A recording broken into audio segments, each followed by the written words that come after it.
అదరగొట్టింది అదే మహిళా శక్తి అని చెప్పి నేను మీకు తెలియజేస్తున్నా. ఈరోజు నేను ఒకటే మీ అందరికీ హామీ ఇస్తున్నాను. ఇప్పటికే చాలా కార్యక్రమాలు చేశాం. మళ్ళీ హామీ ఇస్తున్నా, ఈ నెలలోనే లేకుంటే నెక్స్ట్ నెల లోపల తల్లికి వందనం, ఎంతమంది పిల్లలుంటే అంతమందికి 15,000 రూపాయలు ఇచ్చే బాధ్యత మనది అని మరొకసారి విజ్ఞప్తి చేస్తున్నా. ఇంకొక పక్కన ఆగస్టు 15 నుంచి ఉచిత ప్రయాణం మా ఆడబిడ్డలకు కల్పించే బాధ్యత నాదని మేము అందరికీ విజ్ఞప్తి చేస్తున్నా. ఇప్పటికీ దీపం కింద కనెక్షన్లు ఇచ్చా, 3 సిలిండర్లు ఉచితంగా ఇస్తున్నాం. డాక్రా సంఘాలు పెట్టాం, సాధికారతో ముందుకు పోతున్నాం. భవిష్యత్తులో నేను ఇప్పుడు చూస్తున్నాను, మగవారితో సమానంగా మా ఆడబిడ్డలు ఇక్కడ లేరు. ఆ రోజు తొందరలోనే వస్తుంది. మగవారి కంటే ఎక్కువ మంది మహానాడులో మా ఆడబిడ్డలను చూసే రోజు తొందరలో వస్తుందని మరొక్కసారి విజ్ఞప్తి చేస్తున్నా. రాజకీయంగా, ఆర్థిక పరంగా, సామాజికంగా నా ఆడబిడ్డలు మగబిడ్డలతో సమానంగా ఉండాలనేది నా సంకల్పం. ఏమో మా ఆడబిడ్డలు మీరు సిద్ధమా అని అడుగుతున్నా. ఏంటయ్యా మీరు కూడా సిద్ధమా సహకరించడానికి అని అడుగుతున్నా. ఆడబిడ్డల్ని ఎక్కడైతే గౌరవిస్తామో అక్కడ భవిష్యత్తు బంగారుగా ఉంటుందని మరొకసారి మీకు తెలియజేస్తున్నా. ఇంకో పక్క అన్నదాతకు అండగా ఉంటాం. 50 రూపాయలకే కరెంట్ ఇచ్చిన పార్టీ తెలుగుదేశం పార్టీ. సాగునీటి ప్రాజెక్టులకు ప్రాధాన్యత ఇచ్చిన పార్టీ తెలుగుదేశం పార్టీ. యాంత్రీకరణ, రుణాలు, సబ్సిడీలు ఇచ్చిన పార్టీ తెలుగుదేశం పార్టీ. పామాయిల్ లాంటి సాగును తీసుకొచ్చిన పార్టీ తెలుగుదేశం పార్టీ.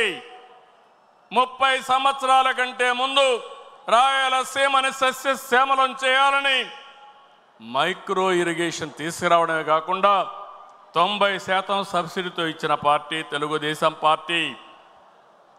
పూర్తిగా ఇరిగేషన్ ప్రాజెక్టులు పూర్తి చేస్తాం. అదే సమయంలో నేను ఒకటే కోరుతున్నాను, ఆహారపు అలవాట్లు మారాయి. దీనివల్ల చాలా వరకు పంటలు కూడా మనం మార్చుకోవాల్సిన అవసరం ఉంది.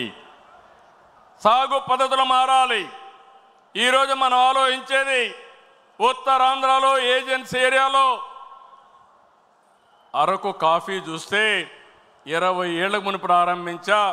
ఈరోజు ప్రపంచం మొత్తం అరకు కాఫీ అంటే టేస్ట్ చేయని వాళ్ళు లేరంటే వరల్డ్ బెస్ట్ బ్రాండ్గా తయారయ్యే పరిస్థితి వచ్చింది. ఇంకో పక్క కోస్టల్ ఆంధ్రాలో అక్వా, రాయలసీమలో హార్టికల్చర్, మిగిలిన ప్రాంతాల్లో వాణిజ్య పంటలు ప్రజల రైతుల జీవితాలనే మారుస్తాయని చెప్పి కూడా నేను మీకు తెలియజేస్తున్నా.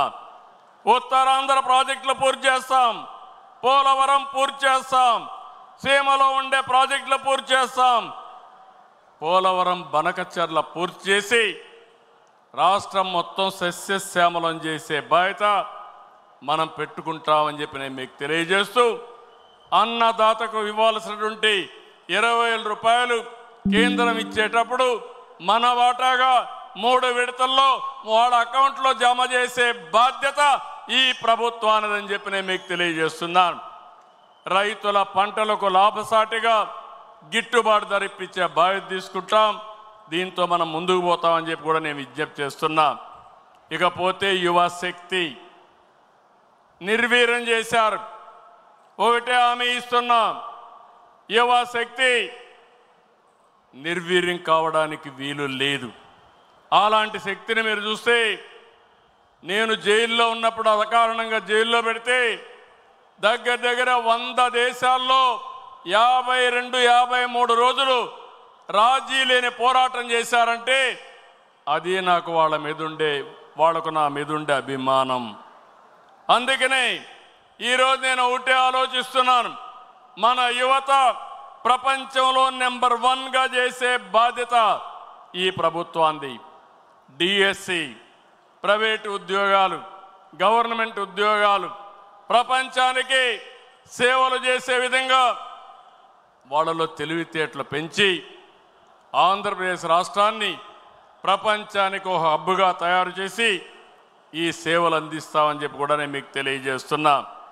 ఫైనల్గా ఇవన్నీ కలిపి తెలుగు జాతి విశ్వఖ్యాతి, తెలుగు జాతి రాబోయే రోజుల్లో ఏ ఆంధ్రప్రదేశ్కో లేకుంటే తెలంగాణకు పరిమితం కాకుండా ప్రపంచంలోనే విశ్వఖ్యాతి తీసుకొచ్చే విధంగా వాళ్ళని ముందుకు తీసుకెళ్తామని చెప్పి నేను మీకు తెలియజేస్తున్నాను. ఈరోజు మీరు ఒక్క విషయం ఫైనల్గా చెప్తున్నాను, మనమందరం వచ్చింది దీని ద్వారా అనేక మార్పులు వచ్చాయి. ఈరోజు 25 సంవత్సరాల కంటే ముందు ప్రారంభించిన ఐటీ మన వాళ్ళు ప్రపంచమంతా వెళ్ళి ఈరోజు ఏ దేశానికి పోయినా హైయెస్ట్ పర్ క్యాపిటల్ ఇన్కమ్ ఎవరు సాధిస్తున్నారంటే తెలుగువాడు సాధిస్తున్నాడు. అది మనందరికీ గర్వకారణం అని చెప్పి నేను మీకు తెలియజేస్తూ ఈ ఉద్యమాన్ని ముందుకు తీసుకెళ్తాం, ఇంకా తీవ్రం చేస్తాం. ప్రపంచంలోనే తెలుగు జాతి అగ్రస్థానంలో ఉండేది చేస్తాం. దానికి నా తెలుగు కుటుంబం 6 శాసనాలు ఒక గేమ్ చేంజర్గా తయారవుతాయి. మీరు అర్థం చేసుకోండి, మీ మెదడుకు పదును పెట్టండి, మీ ఆలోచనలు కూడా ఇవ్వండి. దీన్ని లాజికల్గా తీసుకెళ్ళి శాశ్వతంగా తెలుగు ప్రజల గుండెల్లో తెలుగుదేశం పార్టీ ఉండేట్టుగా చేద్దామని చెప్పి తెలియజేసుకుంటూ ఈ తీర్మానాన్ని ప్రవేశపెట్టిన అందరికీ పేరు పేరున అభినందనలు తెలియజేసుకుంటూ దీన్ని ఆమోదించవలసిందిగా మిమ్మల్ని అందరినీ కోరుతూ గట్టిగా చప్పట్లు కొట్టి హర్షాన్ని ఆమోదాన్ని తెలియజేయాలి.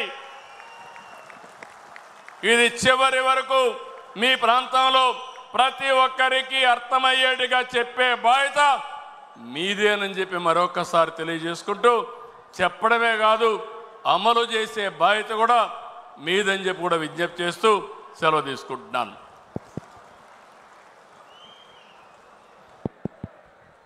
సభా కార్యక్రమంలో తర్వాత 3వ తీర్మానాన్ని ప్రవేశపెట్టడం జరుగుతుంది. రాష్ట్రం విధ్వంసం నుండి పునర్నిర్మాణం వైపు అడుగులు అనేటువంటి తీర్మానాన్ని ప్రవేశపెట్టడానికి 6 సార్లు శాసనసభ్యుడిగా పొన్నూరు నియోజకవర్గం నుంచి ఎన్నికైనటువంటి వ్యక్తి, ప్రజల పక్షాన తన స్వరాన్ని వినిపిస్తున్నటువంటి ఆ ప్రభుత్వాలని నిలదీసినటువంటి ప్రతిపక్షంలో ఉన్నప్పుడు నేడు ప్రజల పక్షాన పనిచేస్తున్నటువంటి వ్యక్తి శ్రీ ధూళిపాల నరేంద్ర గారిని రావాల్సిందిగా సగౌరవంగా